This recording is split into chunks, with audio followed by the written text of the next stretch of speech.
Good evening, folks. Welcome back. It's good to see your smiling faces, even though it's remote. Thank y'all for coming out tonight. We are going to try and cover some territory regarding league rules, procedures, recap a couple things regarding the upcoming season, and hopefully get started on a good foot. I've heard some feedback from teams about having practices so far, that things are off to a decent start, so hopefully we'll keep moving in that direction. I'm going to start off by doing just a small PowerPoint presentation, and then we'll open the floor to some questions at that point, and then after that we'll get into the rules, cover that. We'll kind of take questions as they come up during the rules portion. So with that said, we'll move on to the first slide. Just as I was saying, questions for the meeting, we'll do those via the chat. So if you have a question, just pop it in there. I've got Evan and Matt here going to help me out with that, and we'll try and answer as many of those as come up. At the end of the session, like I said, if you still have an unanswered question, just ping back in and we'll make sure we get back to that. The other big thing is, as soon as we're done with this, we're recording this, we'll have a link to this meeting up on the web, so if you want to share it with other parts of your team, feel free to do so. We'll again try and make this stuff as available as possible, which we'll do with the subsequent meetings with High Tech and with the coaches meeting. Just a quick recap of the teams that are and where they stand for the season. We've got the teams listed here that have elected to participate. Teams highlighted in yellow are going the practice route only, and will have inter-squad meets and will not be engaged in the active schedule of the season. If you notice your team is either not on this list, or on this list and shouldn't be, or is highlighted and shouldn't be highlighted, or vice versa, please email me as soon as possible so I can factor that into the final schedule. Bottom line, if you're highlighted in yellow, you're not going to be scheduled against any other teams during the season. You guys have done a great job of responding to the Google form and keeping us informed of your status. But again, if anything changes with regards to when your last meet can be or anything along those lines, please get that info to me via email or phone call as soon as possible so we can get the most correct and non-fixed schedule that we can out to you as soon as possible. Just a quick reminder about some of the items regarding dealing with COVID for the season. Again, you guys have gotten exhaustive emails from me regarding all of these measures. Again, this is just kind of some of the highlights that teams should be factoring in with their plans. Obviously, don't allow anyone that exhibits any symptoms of COVID to be present for any team functions, practice, virtual meets, any team functions at all until they've been symptom-free for a period of up to 72 hours. Current state of Georgia guidelines were relaxed last week to allow groups of up to 50, but again, they're still strongly encouraging trying to maintain social distancing whenever possible. Limiting inexperienced swimmers who can't safely be in the water without hands-on assistance. That's, again, a lot of teams have already factored that into their team makeup for the year. Obviously, again, not allowing swimmers who fall in the category of a vulnerable population to COVID or who are in regular contact with those persons to be part of the swim team for this year. Having specific plans to get swimmers in and out of your pool area as they transition from one group to the next to minimize exposure to one another and crossover. This, in a lot of cases, is going to require parents to just drop kids off at the pool and they come straight onto the pool deck, dressed, ready to go, cap, goggles, suit on, ready to roll when they get there. A lot of teams are going to do temperature checks when they arrive at the pool, and that's a lot of pools, that's just going to be business as usual until we get past COVID. Providing hand sanitizer, making sure your pool is sanitized, and again, taking every step possible outlined by CDC, State of Georgia, and your local Board of Health to keep the safest environment possible. And again, limit the use of shared training items like kickboards, pool buoys, or other items unless those things are sanitized after each use. Again, a couple of good resources for you guys to kind of hit the main areas of emphasis with regards to local boards of health. They're listed here with links to the CDC in Fulton County, which in turn reflects the state of Georgia's guidelines as well. Again, all these guidelines are great advice, but they're not comprehensive. This is going to be different from pool to pool based on what your local municipality is requiring. So what may be the case at Aberdeen might not be the case at Brookwood Hills. It's your responsibility as a team in a pool to make sure you're following every guideline that's laid out for your facility to stay in compliance with local, state, and federal guidelines, and work closely with your pool management companies and your homeowners association boards to provide the safest environment possible. Required steps before practices must begin. Again, we've kind of, the first three items that are listed, we've hit those benchmarks. We've met the state and local guidelines to get pools open. We're allowed to gather in large enough groups to have swim meets. And again, you guys have obviously filled out the Google Doc to let us know your team status. And again, we've done everything on our part. We've bound an insurance policy for the season, and we've given a green light to move forward with the season from the league's perspective. From there, again, teams, if you hadn't done so already, you should have very clear policies to undertake practices and meets to ensure the safest environment possible for your swimmers and families. Again, obviously all your swimmers need to register to swim before they take part in any team activities. This ensures that they're covered under the league's waiver release program, as well as obviously under the league's insurance policy. Coaches, again, this year are required to complete background checks prior to the start of any team activities via summerleagueswimming.com. And teams should coordinate with your pool management company, your HOA, to ensure you're following all of the guidelines that govern your facility. Current target for practices and meets. So right now we're looking to try and publish a meet schedule this Friday, but we're still waiting on confirming a few details regarding team status for virtual meets. And we got one team that's kind of on the fence as to whether or not they're going to be able to take part this year. But again, our target is June 19th. If for some reason we've got to push it, we won't push that any later than Monday. But my goal is to frankly have a schedule out to you guys by June 19th. Practices, again, those have begun in a lot of cases with most pools, but that's going to be based on your pool's availability, whether or not it's open and ready to go and your local, HOA has signed off on it. Virtual meets. So our target is we're going to start trying to undertake these virtual meets beginning the week of June 29th. So the first meet's going to conclude by the end of that week. So each virtual meet, each week, we're targeting the end of the week, which is Sunday of each week, to be done with competition. Teams can obviously do this a lot sooner. The reason we use Sunday as a target is a couple of teams expressed an interest in having pool availability on the weekends to maybe get more kids to be able to participate at the same time, obviously within the gathering restrictions that are out there. But again, that was advanced as a possible need for teams. Ultimately, it'll be up to the teams to get together, coordinate with one another prior to that week's meet to say, okay, what are we targeting as a deadline? Is it Friday? Is it Saturday? If all else fails, the default will be Sunday of that week. Again, teams will have until Sunday of each week at 3 p.m. to complete competition, but obviously can do so before that deadline if they agree to an alternate time and date. Teams can complete their portion of the virtual meet at their own pace and schedule. You don't have to do this synced up with the other team and do all the 10 and unders on the same day or all the 11 and 12s on the same day. You can do it in any way, shape, and form, and I've heard teams offer up everything from we're going to do this age group on this date to we've got families A to F, we're going to swim on this day, families G to O, we're going to swim on this day. It's, again, what best fits your team's needs and your facility's needs to make it work efficiently for your team. Final meets will conclude by August 1st. We're going to shoot for having 5 meets. Some teams are only going to swim, 3 weeks and call it a day. At the end of the week of, I think it's July 17th, some teams are going to push off another week, and some are going to work all the way through August 1st. Trust me, we're not going till the 21st. League fees, again, those are $28 per swimmer. We are not going to have late fees be applicable until August. So essentially, anybody that hadn't signed up prior to the conclusion of the season, they need to pay a late fee, obviously. And that late fee will be the standard $15 per swimmer. But again, the idea is your swimmers need to register before beginning any team activities. The late fee should not be applicable this year.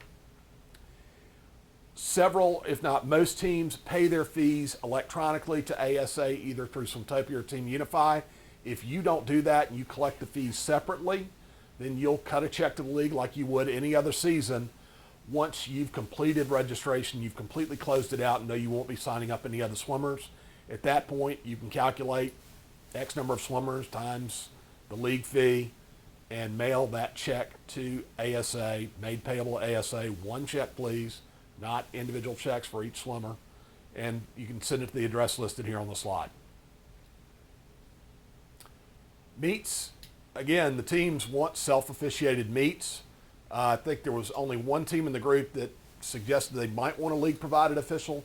But if for some reason you do want a league-provided official, we can line it up for you. You just need to email me, give me at least a week of notice to get somebody lined up. And again, given the fact that these are going to be spread out over multiple days and different times, the league is suggesting a pay scale of $25 per hour plus $10 per travel per day. That'll be paid directly to that official. Again, the target is meets being completed no later than Sunday at 3 p.m. Again, in a lot of cases, I think teams are going to do this earlier in the week. Most teams will get it done by Friday. But again, prior to the start of that week's meet, get together with the other team on the phone or via email, say, hey guys, let's set a deadline and we can work with that. Again, the idea is be flexible with one another, work with one another. We are obviously working in a very different world than anything that we're used to. End of summer meets, again, there's just no way for us to have an ASA championship meet. Georgia Tech flatly won't be available, and we really can't find right now any environment that would allow us to gather in any kind of significant numbers. So we're going to push that off for this year. And the GRPA has put the kibosh on their qualifying meets for district and state meets. So no end of summer meets for this year, unfortunately. Meet workers in process. We'll hit this in greater detail when we get through the rule book, but just some of the highlights with regards to virtual meets. First, you only need one timer per lane. This again minimizes the number of people present at meets.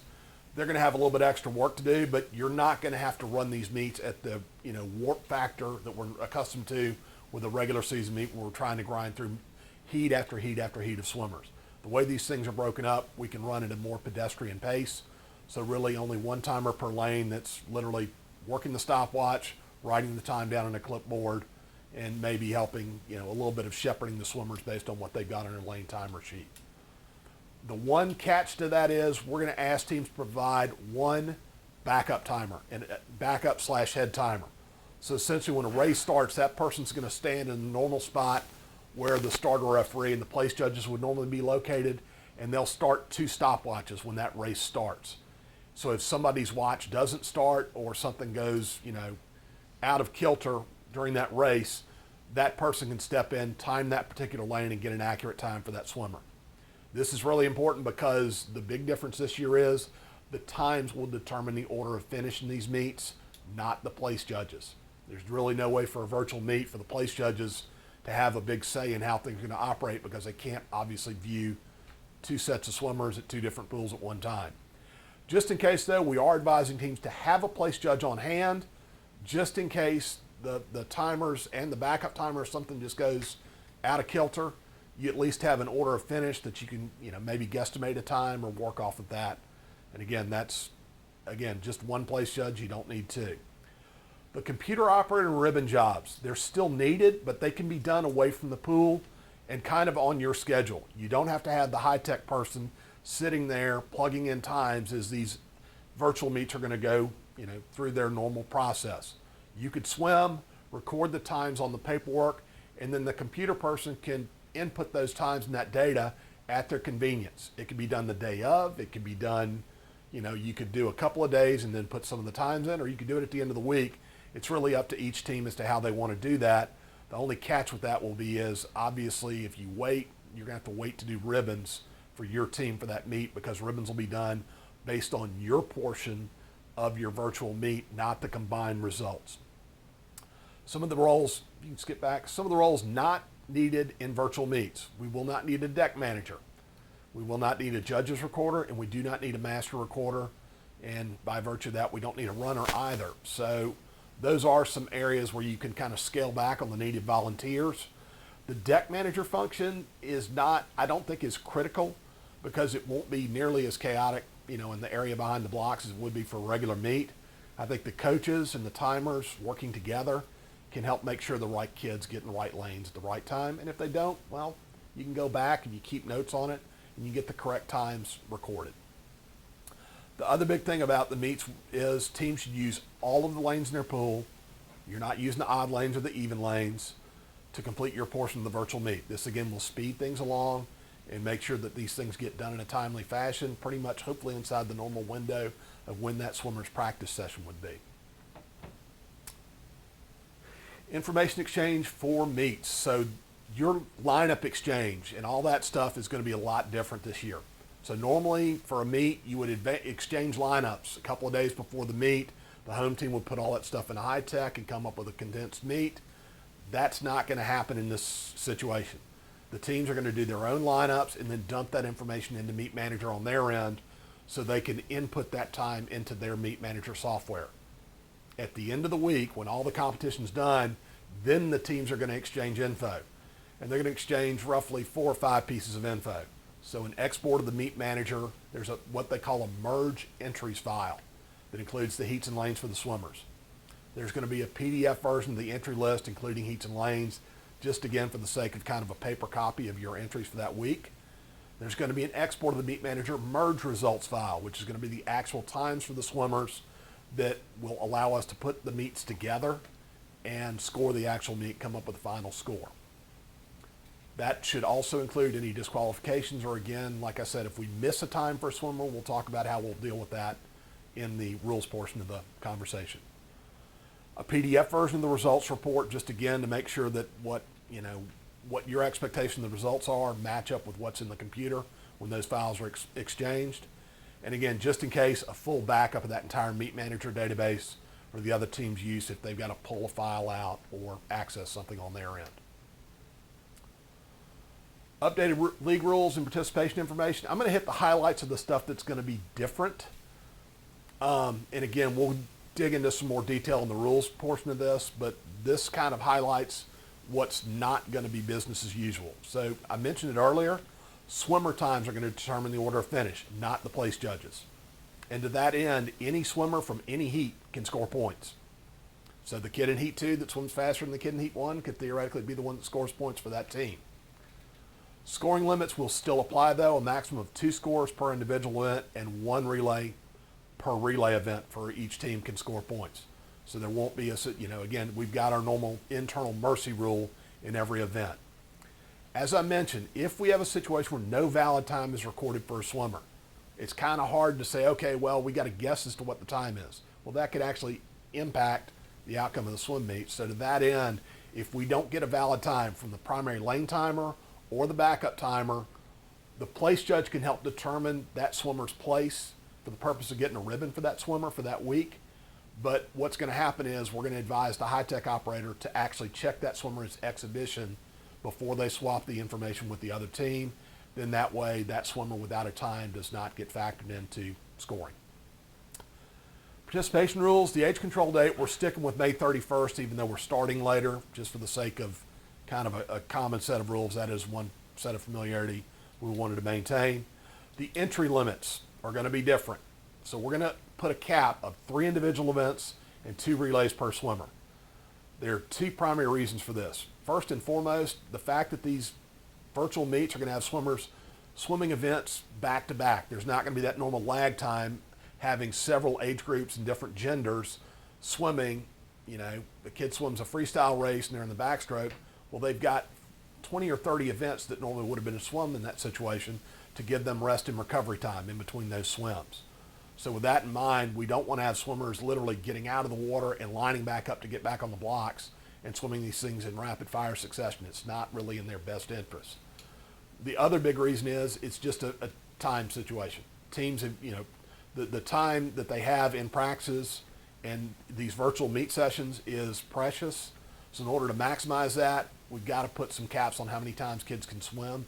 So to that end, the idea is we're going to stick with a maximum of 3 individual events and 2 relay events. That again gets kids an opportunity to swim up to 5 swims. If they do swim that 3rd individual event, one of those events will have to be the short freestyle, and here's why. With the relays, several teams have expressed, a concern that they might not be able to actually have relays because the kids might not be there at the same time. So one of the thoughts was we could do aggregate times where the teams, they got to do a little bit of math on this, but they can take the times from that week. So the backstroker, the breaststroker, the butterflyer, the freestyler, they swim their regular events, and we use those times to add up and come up with a composite time. The same thing would apply for the freestyle relays, but again, the idea is if every kid on the team, if one of their events is a short free, it gives them the ability to come up with, reasonable relay times across the board. So again, just providing a little bit more flexibility in there.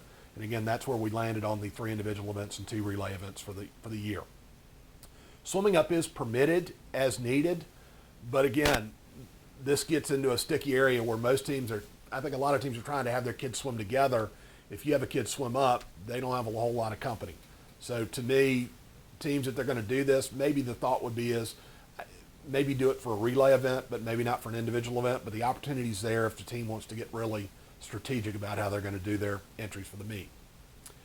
Teams may swim relays during their meets, or they can create an aggregate time for the 4 individual swimmers, as I'd mentioned regarding how we're going to deal with the relays. The big point here is teams need to agree to how they're going to handle the relays prior to the start of that week's meet. So when you have the conversation with the team about, okay, what's the deadline for the week, when do we want to get this done, then again, the conversation should be had about, how are we going to handle relays? We're going to do ours as aggregate. We're going to do ours in person. And one team could choose one route, one team could choose another. It's their choice as to what works best for their team. Substitutions, again, normally in a regular meet, you'd have up until 30 minutes before the session starts to make any changes to individual events.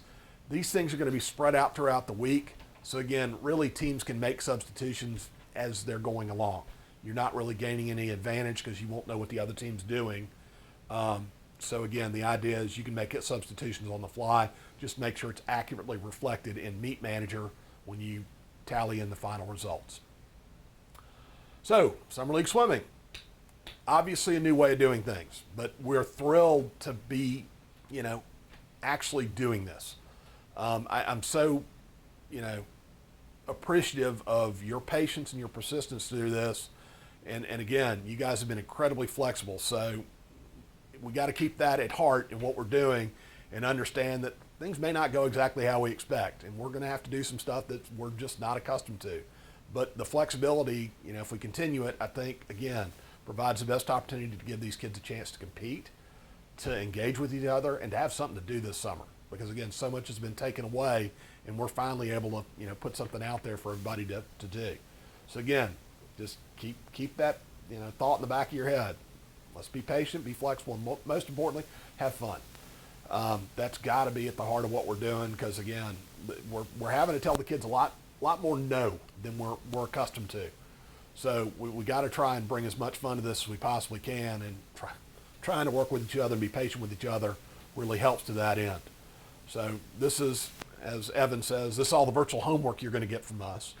But again, hopefully, we'll make this thing work and work as well as we can.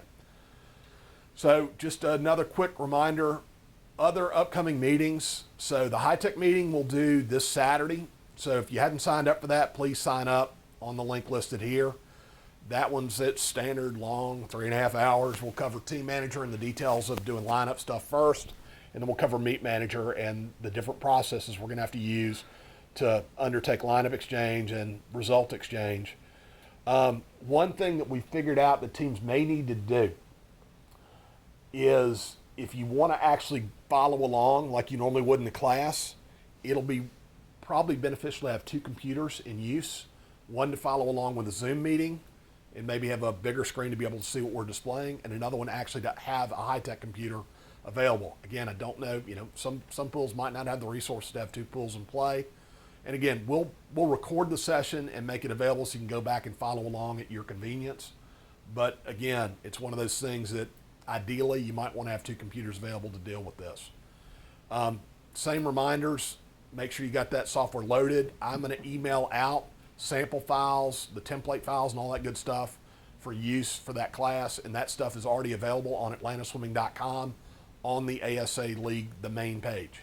So again, if you want to, you can jump on things by downloading that, including the class notes, and start going through that stuff. So again, helpful stuff, especially given the fact that, like I said, we're going to be doing some things very differently with regards to how we're going to use Meet Manager. The coaches rules meeting, if your coach isn't available in this meeting right now, they need to attend the rules meeting that we'll have next Saturday, June 27th at 10 a.m. They can sign up for that. just remember at least one member of your coaching staff needs to have sat in on one of these Zoom meetings to meet your team's requirement for the year. I mentioned it earlier, background checks. If you hadn't done them already, make sure they get done before your coaches step on deck. That's a new league requirement. Info on that can be found at summerleagueswimming.com. Okay, before we get into the rulebook review, do we have any questions so far? Yeah, first one, just to highlight, normally if I've only got one kid in an age group, we would swim every event. Yes. Is that still the case, or are we saying? That will not be the case. It'll be 3 individual events and 2 relays, hard cap. Let's take 60 seconds before we jump into the rule book. If anybody else wants to throw questions on the chat line while we get the rule book ready. I was going to get the skull and crossbones for the glasses for the Rick Vaughn look, but couldn't quite manage it.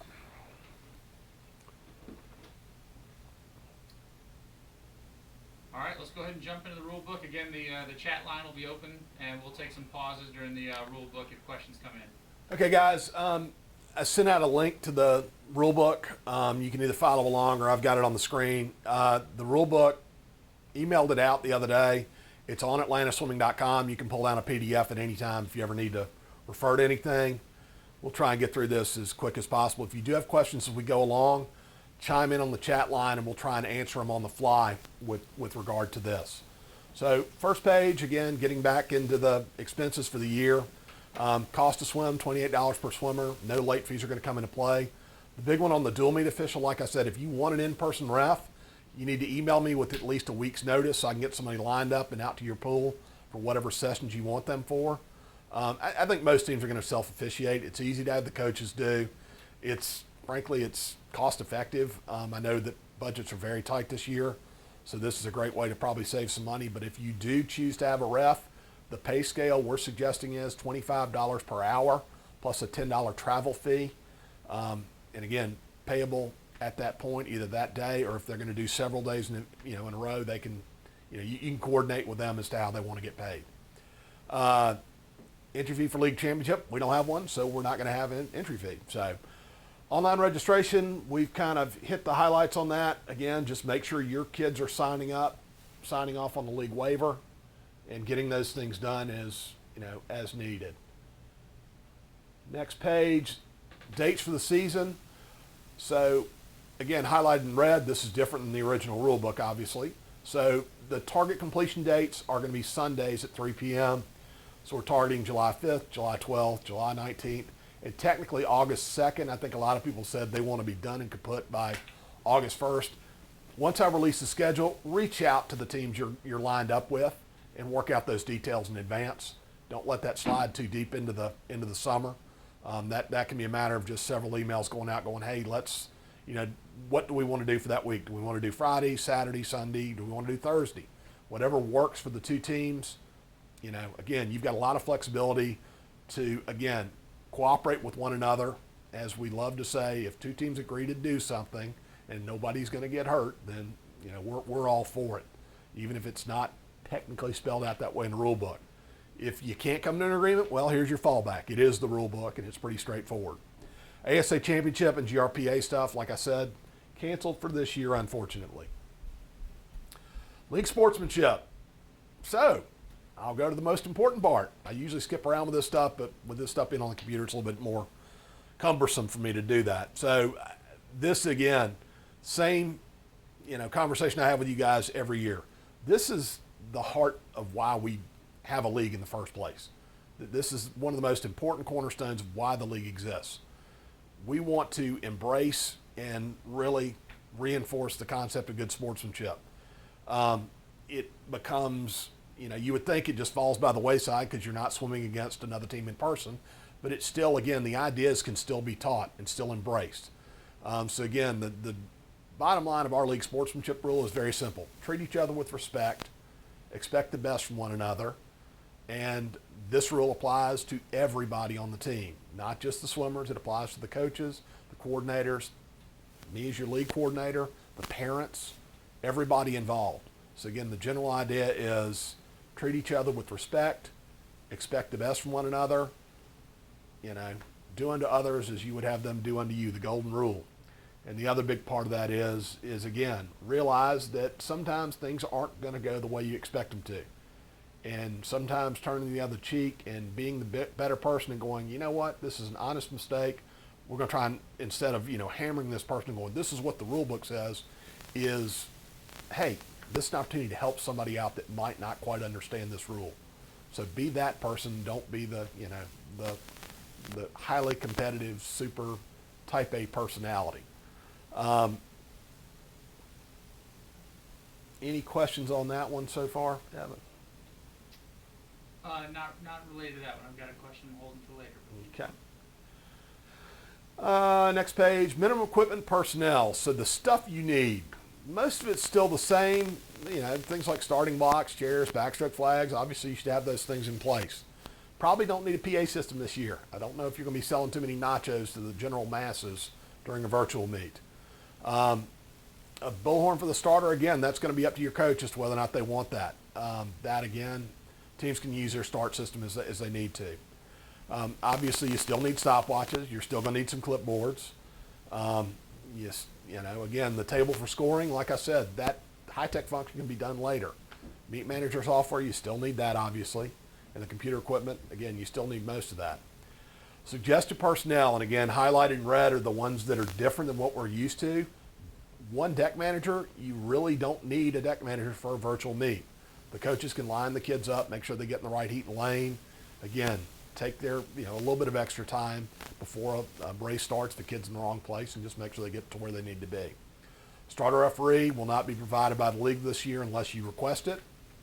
You still need a place judge as a backup in case the timers can't do their job effectively. Timers, you need one per lane instead of two. We suggest a head backup timer, just in case the timers can't effectively do their job, and I'll kind of talk about that job in a sec. Computer operator, you still need that person, but they don't need to necessarily be present the day of the meet. But the important thing is you got to keep good track of the paperwork, the lane timer sheets, the place judge's heat sheet in case you need it, and more importantly, whoever's the official is, their disqualifications. That information does need to get tracked very carefully and accurately and not lost. Ribbon worker, again, they can do that job at any point during the week. Again, teams can do their ribbons before they exchange results with the other team.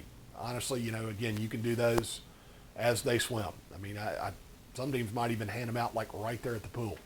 But again, the information that goes on there, the sticker with the time and the meet and everything else, that's always nice to have. Responsibilities of the host team, again, not as crucial. Again, you're going to host your own stuff, so it's going to be up to you as to how you're going to take care of yourself. The big part is at the end of the week, though, when you do have the meet finally scored, one of the teams, preferably the one designated as the home team, needs to email me or text me the score. I say don't text. You can text it. It's fine. Ribbons, again, you'll provide your own ribbons. You'll provide your own workers, so there's nothing too complicated about that process. Job descriptions. So again, the announcer, not going to really come into play unless you really want somebody there. Deck manager, I've already covered that person. Starter referee, that again, that's going to fall on the shoulders most likely of a coach or a parent who's got officiating experience. Teams are on the honor system with the officiating. Again, the idea behind competition is for this to be fair and reasonable. So again, it's going to be up to the teams, like you would have a conversation before a regularly scheduled meet. If early on in things, because we haven't had a lot of practice, you want to be lenient that week, that's fine. But both teams should be working toward the same target with that and not have one team being very rigid with the officiating and another team going, well, we don't feel like doing that this week. Teams need to be on the same page with regards to how they're going to handle that. But again, be honest. You're grading your own work here. If any of your coaches, if they're uncomfortable doing any of this, they're welcome to call me up, and I'm happy to talk them through whatever they need to do. But again, if you've hired a coach, they've been to enough swim meets to know how that job's going to operate and function. Place judges, like I said, they're a backup to the timers in case the timers can't get an accurate time in their lane. They'll just literally record their order of finish on their heat sheet. And again, somebody needs to keep track of that as the week goes on. Lane timers, again, one timer in a lane, that person's got a stopwatch and a clipboard and a pencil or pen, something to write with. So they'll start the watch when the race starts, stop the watch when the swimmer touches the wall at the finish of the race, and write the time down on the lane timer sheet. It's that simple, that easy. Like I said, the meets won't operate at the normal fast rate that we're accustomed to, so the timers will have a little bit extra time to do that job, get their watch clear and ready before the next race starts. We've, again, put in a head or backup timer. So the way that job should work is that person should stand in proximity to where the start finish end is, wherever the timers are located, on the side of the pool, not behind a particular lane. And they should start 2 watches at the start of a race. And if somebody raises their hand, one of the timers has an issue with their stopwatch, they either record the time for that lane and tell that timer if they want to maintain social distancing, if they're concerned about that, or if they're comfortable walking over, they could just take that watch and walk over and hand it to that timer. Ideally, I'd just say, hey, I see that lane 4 needs a time, I'll time the kid in lane 4, and then tell them the time when the race is over. They can record it on their end. If nobody raises their hand, as a backup, just in case, the timer, that head timer, should stop their watch for the first and second place swimmer. Again, it's not going to get everybody, but ideally it's theoretically going to be a point score and ups the odds that you're not going to have a situation where there's no data for that swimmer. If, like I said, you don't get any time for that swimmer, the lane timers, forgot to stop their watch at the end, or they thought they stopped it and they didn't, and the head timer didn't stop the watch in that period of time when they needed to get an accurate time, a notation should be made on the lane timer sheet, no time, make exhibition. And then that way, again, the swimmer will, you can use the place judge to determine what place that kid was in, and they'll get a ribbon. However, again, without a time, they really can't score points. The computer operator, again, that person will be able to do their job at their own convenience. They can do it at the pool. They don't have to do it at the pool. It's their choice. Like I said, we're doing high-tech training this week. If anybody has any issues with high-tech at all, call me, email me, whatever else. And if all else fails, just send me the files. I'll put the meet together. I've kind of walked through the process of doing that. It's a little tedious the first time you do it, but again, it's not that complicated. And again, if the teams are having issues doing it and they've got new computer people, I'm here to help any way that I can. So again, any way that I can help, that's my motto. I'm there for you. Ribbon riders, again, you can run the ribbons as you get the results in. So if you get done with the 9 and 10-year-olds one day and you plugged all those results in, you can go ahead and do the ribbons for those swimmers and peel, stick, and put them in whatever device you want to deliver them to the swimmers. Again, teams all have different systems and processes for doing that. Some teams may wait till the end of the week and still do a fun Friday deal. If they want to do that, great, terrific. But again, it's up to them as to how they want to do that job. Rules for dual meets. So, moving right along. Any questions so far, Evan? Nope. Okay. As is normally the case, the home team is responsible for contacting the visiting team several days in advance of the beginning of that week's meet. So maybe on Thursday or Friday, the week before your scheduled virtual meet with somebody, you need to have touched base with that team to work out the details. In particular, let's talk about when's our cutoff time going to be to get lineups exchanged. How are we going to handle relays? Are you going to do yours as an aggregate, or are you going to do yours as an in-person deal? Okay. Also, again, the one quirk that may have to be addressed is different pools have different depths. So some pools might have the ability to dive in at both ends. Some pools might not have that ability. So if you're lined up against another team, it's not convenient, but the sporting thing to do is if that team's got to start in the water for their 100-yard relays for the shallow end of the pool, then maybe you've got to do that week to, again, try and offer the most level playing field. Okay? Again, work out those details in advance, so again, there are no surprises.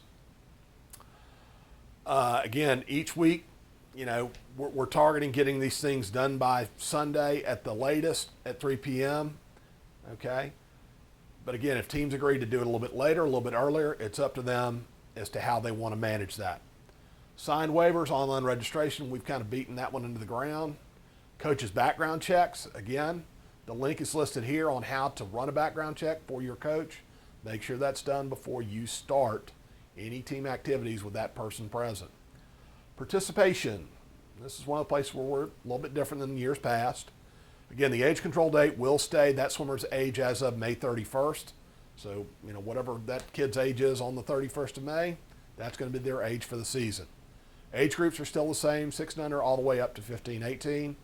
19-year-old swimmers are permitted, again, as long as they were enrolled in high school in this previous year. College swimmers, they're permitted too. We don't penalize kids for being bright and going off to college early. If they're still young enough to swim and they were in college this year, even if they swam in college, they can still swim summer league. Team membership, again, that's up to your neighborhood. As we've mentioned in several of the prior meetings, you got a lot of flexibility here to open your doors up to outside members. Again, that's going to fall on what your HOA and your neighborhood permits. So just stick to your own rules. So again, stick by your rules. Coaches swimming, if they're swimming for your team, they can, if they're coaching for your team, they can swim for your team as long as they're young enough to do so. The 26-year-old can't swim. And sorry, Scott Carter, you will not be swimming butterfly this year. Again, some clubs are more restrictive about who can be a member and who can't, so this just provides a level playing field for anybody that's employed as a coach to be able to swim for your team. Non-standard swimmers, what did I do there? Non-standard swimmers, that again, we're not really going to focus on that too hard this year. But if you got a kid that's coming to your neighborhood from somewhere that they normally would not, come to you from, or they're coming from another ASA team that's actually swimming this summer, that theoretically might be a non-standard swimmer. This rule only applies to swimmers age 14 and over. But again, not hyper concerned about this. This is, getting into the real nitty gritty of what, that rule's going to play out. So if you have any questions about this, you're welcome to call me or ask me about it, but I don't think we're going to have to worry about this one this year. If you violate the league's that policy, though, there's a penalty, but like I said, we're just happy that we're swimming this year. I don't think we're going to be worried about this one too much. The dual meet entry limit, okay? You can enter an unlimited number of swimmers for team points in any individual event. So you could have 10 heats of the 25 free. As many kids you want to have in that event, that's fine. All swimmers in all heats are eligible to score points. This is different from years past. In the past, only the kids in Heat 1 could score points. This year, any kid from any heat can score points. So again, going back to the officiating part of this, it's important to officiate every heat accordingly. Okay? So again, got to pay just as much attention to the kid in Heat 1 as you do to the kid in Heat 4. Okay? Dual meet individual entry limit. Each swimmer may enter up to 3 individual scoring events and 2 relays, 1 medley and 1 free. If a swimmer's entered in 3 events, one of those events must be the short freestyle. Swimmers may not be entered in more than 3 individual events and or 2 relays under any circumstances. So the extra event rule that we've normally had in place will not apply this year. This is a COVID year only thing. This is a virtual meet only thing. We'll revert back to the old rules next year when hopefully all this stuff is long behind us. Exhibition event entry limit really doesn't apply because everybody can score. There are no exhibition heats. Everyone's eligible to score points. Swimming up, a swimmer may be entered in an older age group. So if they don't have any 13, 14-year-olds and they want to take the 11 and 12-year-old and put them up and, try and score points there, they can do it. But the only catch is that swimmer can only swim in one age group for their individual events for that one meet. So you can't put a kid in the 11 and 12 freestyle and then 13, 14 backstroke and then the 15 and over IM. Okay? All their individual events have to be in one age group for that one meet. It can change from week to week, but again, for that one meet, let's try this in English. For that one meet, they have to swim one age group for their individual events. Swimming up on relays. Swimmers can swim up in an age group without affecting their standing for their individual events by swimming up on a relay. So if they swim up to fill out a 13-14 relay, they could still swim their 11 and 12-year-old events as an individual. The only thing they can't do is they can't do an 11 and 12 medley relay and a 13-14 medley relay. But they could swim up for one free relay and, swim in their own age group for the medley relay. Okay? What they do in a relay as far as swimming up goes doesn't have any impact on what they do in their individual events. Any questions so far? Yeah, would you please clarify ribbons?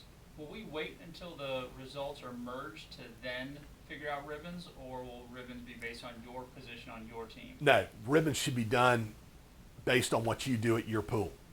You shouldn't wait till the meet is merged together to do ribbons. I think it's just more effective and kind of that instant gratification thing of going ahead and taking care of that as you swim your virtual meet. Yeah, it's kind of like heat win a ribbon, so to speak. But ultimately, like I said, don't wait to merge the meet before you do ribbons. That can be done literally as the week progresses, or when you get all your stuff done, you could immediately go and do all your ribbons, or you could do it, like I said, you do the 9 and 10s one day and you plug the times into high tech, you could do the 9 and 10 ribbons right as you're doing it, kind of like you would do at the swim meet. Anything else? Nope, keep going. Okay. Team roster, again, maintain it as you're going along. We're keeping track of that through your online registration in most cases. But at the end of the summer, we're going to ask you to submit the regular export of your team manager roster when you're done, so we can, again, just double check, make sure the registration is correct and accurate. Lineup and results exchange. So again, this one's different. It's why it's in red. The coaches of both teams will exchange an export of their meet entries and results from meet manager by the end of each week via email. It's advisable that teams communicate via phone and exchange files electronically at the same time. So just like you would do with the normal lineup exchange in a regular environment, when you're swapping stuff with the other team, make sure you're on the phone with them at the same time so you don't run into a situation where you've sent your stuff and they were supposed to send theirs and it doesn't get there at 4 o'clock when they said they were going to send it, and it's 5 o'clock and then 6 o'clock, and then you start thinking, if they've been looking at our results, are they making adjustments to try and game the system? Again, hopefully nobody do that, but if you're on the phone with each other, say, hey, I've sent my stuff. Do you have the email? Yes, I got the email. Here are the 4 files. I downloaded them. This is what we need. We're good. Do you have mine? Yes, I have yours. It just avoids any possible controversy or hurt feelings. Each coach is going to provide the other with the following info: an export of their team's high-tech meet manager entries, including the heat and lane, an export of their meet manager results, as well as a printout or PDF export of the results of their entry list, of the results and their entry list, including heats and lanes. So again, you've got PDF copies, hard copies of what the actual information is. So in case there's any questions to what's in the computer, you can go to the printout and refer to that for any questions. Substitutions really shouldn't be needed for individual events, as swimmers in all heats can score. So you don't have to worry about filling a spot in the first heat because that's the scoring heat. Teams can essentially make substitutions as needed for each of their virtual sessions for relay events, as you need. Care should be given, though, to avoid participation infractions regarding scoring limits to the number of events a swimmer may swim. So if you do have to make substitutions and move kids around, again, take care to make sure you don't put a kid in a 4th event where they shouldn't be swimming. Lane assignments. Use all the lanes, period. Don't worry about odd or even. Just, if you got 6 lanes, use all 6 of them. It'll get you done quicker, get the kids, more kids to swim with, and move things along in a nice fashion. Can you highlight with this, is it okay to combine age groups for being expedition? Yeah, you could. Again, this is where these virtual meets give you a lot of flexibility. You could swim whatever age groups you want to swim with each other at any given time. Just the important thing is that information gets recorded in the right place on the lane timer sheets and on the place judges heat sheet. That's the biggest key to that. You can combine this stuff any way that you want, but again, ultimately, and we'll talk about this in the high-tech training, in high-tech it's going to have to stay where it is, but again, as long as the time, that person can go back and find out, okay, what was this kid's time? I know that the 9 and 10-year-olds swam the 11 and 12-year-olds in the IM. as long as the times are recorded accurately on the lane timer sheet, combine away. Get them done as quick as you can. Anything else? Yeah, can you go back and just highlight of the 5 files that are being transferred between the 2 teams, the time of the week that those need to be sent?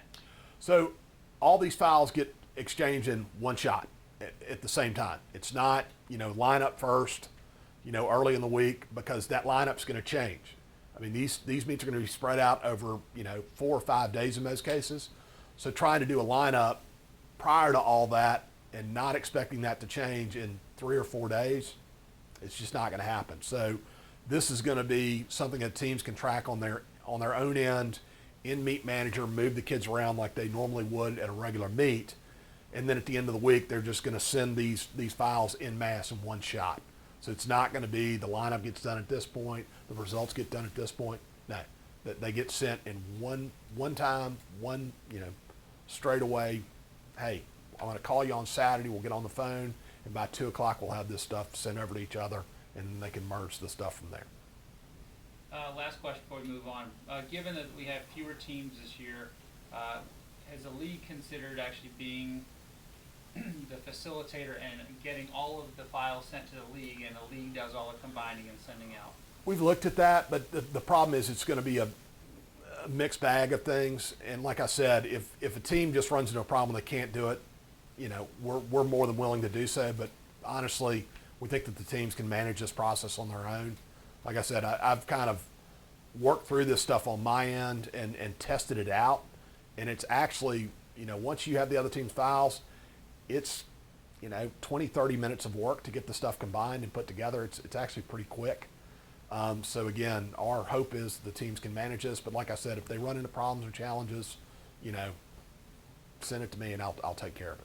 We will go through a deeper dive during the high-tech training. Yes, very much so. Absolutely. So, scoring heats, like I said, there is no scoring heat. They all can score points. So there's no heat 1 only scores and the rest are exhibition. It's heat 1, 2, 3, 4. The fastest time out of those is going to score the points. So again, it's pretty straightforward. Again, the normal scoring limits, though, will still apply. Maximum of 2 scores in an individual event from any given team, and a maximum of 1 relay can score points in a relay event. So again, those limits are in there. So moving on, next page. The swap deadline, like I said, we're targeting Sunday at 3 p.m., but like I said, teams can move that up to an earlier time by mutual agreement. It's just a matter of both teams being on the same page. If they can't agree, then the time is Sunday. So again, and that's the deal is, you may finish your stuff on Thursday and the other team might finish theirs on Saturday. You don't have to send, it's your choice to whether or not you want to send it, but you don't have to exchange that information until Sunday. So again, if you say, hey, look, we can only swim until July 31st. Well, you can get your swimming done up to July 31st. And then the exchange of files is literally just a matter of, emailing something and taking, an extra 30 minutes to put the stuff together in the computer. Or like I said, if all else fails and you're heading out of town that week, send it to me and I'll put it together.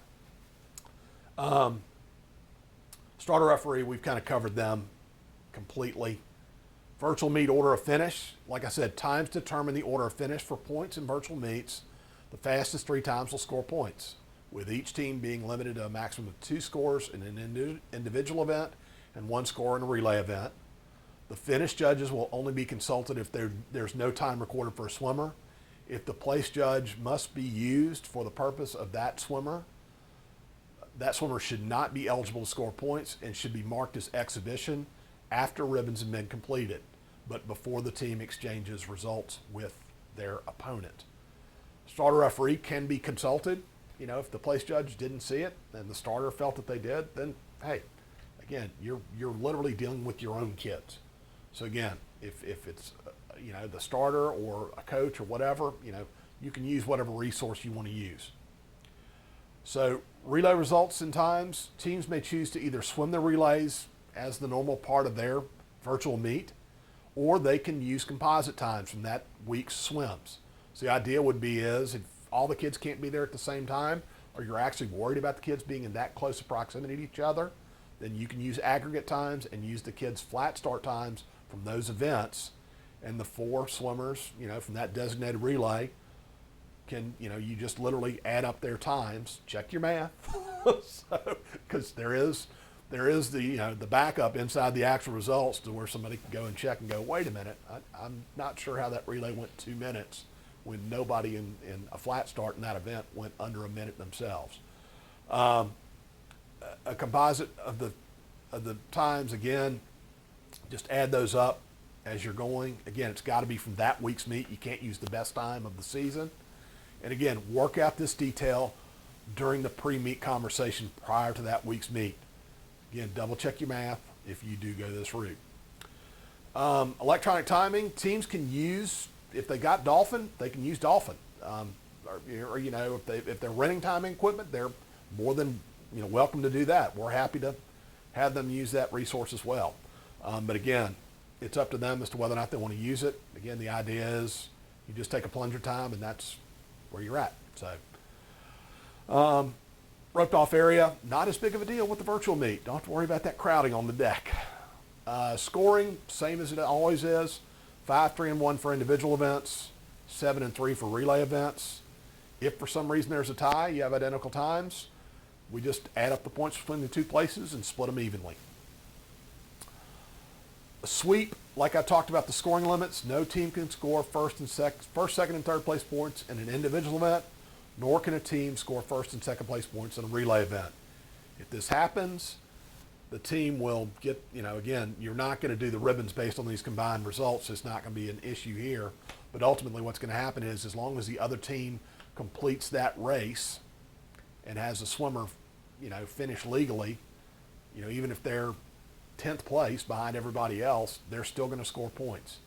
If for some reason a team, goes first, second, and third in an event, and the other team either doesn't have a swimmer entered or their swimmers got disqualified, then the third place points just won't be awarded. They'll evaporate. Attire, again, I don't think anybody's going to be breaking out the tech suits for a virtual meet, but technically, again, U.S. swimming rules apply here. They have prohibited 12 and unders from wearing technical suits. So again, if the kid's busting out the $400 technical suit for a virtual meet, not supposed to. God love them if they do, though. Basic rules for starts and turns. There's a copy of the U.S. swimming rules in the back of this rule book. I won't go into the minutia of it. But again, the big things that, kids tend to get DQ'd for, one-hand touches in breaststroke and butterfly.